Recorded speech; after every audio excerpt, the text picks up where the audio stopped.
Bienvenue chez Ciment Québec. La sécurité étant pour nous une priorité et pour rendre votre visite des plus agréables, vous devez en tout temps porter le casque et les lunettes de sécurité qui vous seront remis.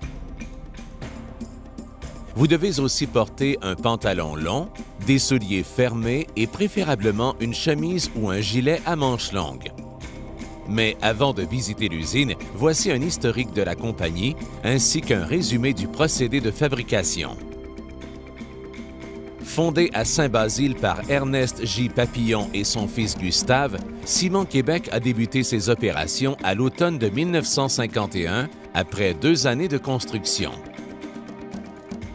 Elle opérait alors un four à voie humide d'une capacité de production d'environ 32 000 tonnes métriques par an.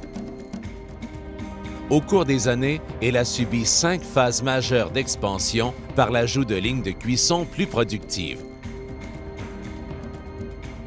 L'usine actuelle a commencé ses opérations en 1983. Elle produit plus d'1 million de tonnes métriques de ciment par année, soit plus de 32 fois sa capacité de production originale. La ligne actuelle fabrique une dizaine de ciments différents vendus au Québec, en Ontario, dans les provinces maritimes et aux États-Unis. Tous ces produits sont expédiés par camion, par train ou par bateau. Ciment Québec assure la distribution de ses produits directement de l'usine de Saint-Basile et via 4 autres terminaux, dont 2 au Québec, un dans le Maine et un au New Hampshire. La cimenterie emploie plus de 185 personnes, cadres et syndiqués, et a des retombées économiques importantes dans la région. Ciment Québec possède également une filiale pour le transport du ciment et des divisions œuvrant dans le secteur des agrégats et du béton préparé, opérant sous la bannière Uni-Béton. L'ensemble des activités de Ciment Québec fournit de l'emploi à plus de 600 personnes. Lors de votre visite, prenez le temps de localiser les issues ou sorties de secours lorsque vous arriverez dans une nouvelle section. La fabrication du ciment requiert d'abord d'extraire la pierre calcaire par dynamitage.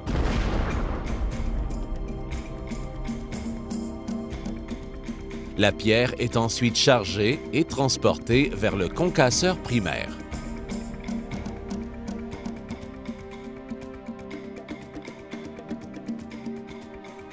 La flotte de la carrière se compose d'une chargeuse avec godet de 17 verges cubes et de 3 camions d'une capacité de transport de 100 tonnes chacun. Cette flotte manutentionne plus de 7500 tonnes de pierre par jour. Le calcaire est caractérisé par une concentration en carbonate de calcium qui varie selon la profondeur dans la carrière, ce qui oblige d'extraire de la pierre de différents niveaux pour obtenir la concentration visée. La pierre minée est ensuite réduite en pierre concassée de calibre inférieur à 60 mm par 2 étapes de concassage.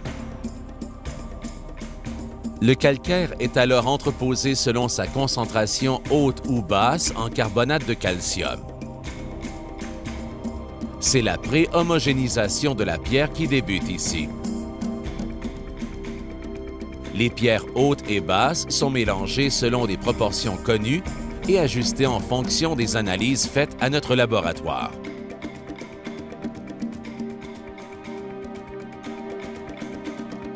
Ce calcaire prémélangé est entreposé dans la bâtisse du gratteur de pierre.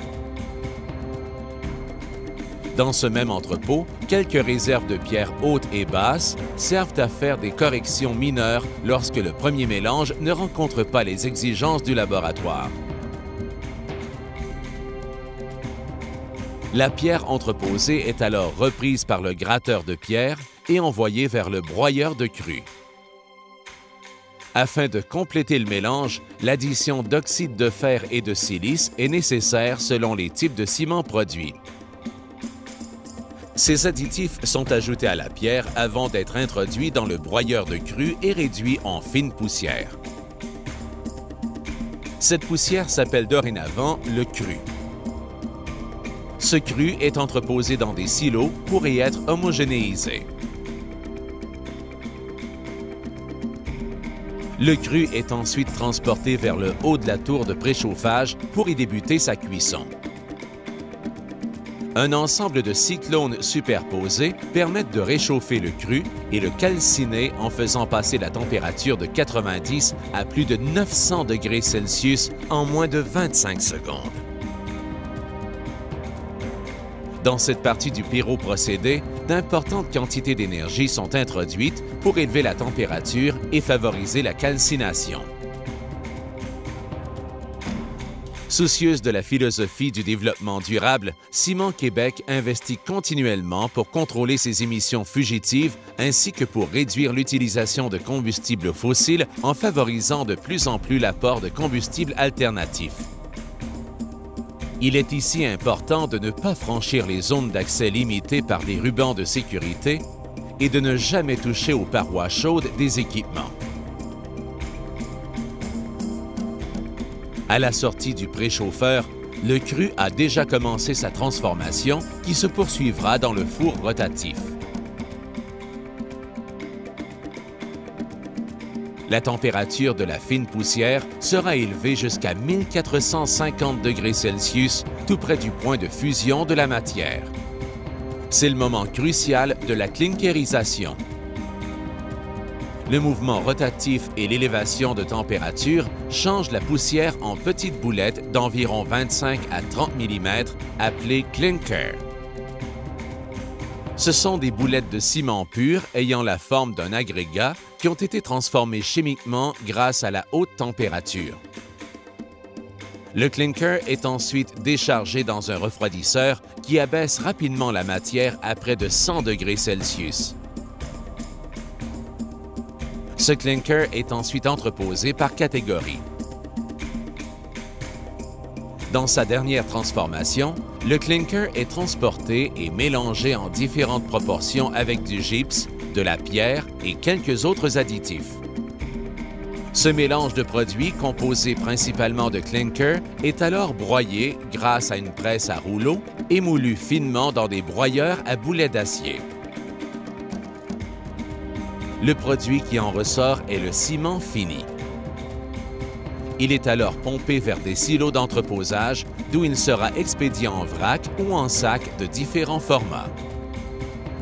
Grâce à ses propriétés de liant hydraulique, le ciment est l'ingrédient essentiel de ce matériau si utile et polyvalent qu'est le béton.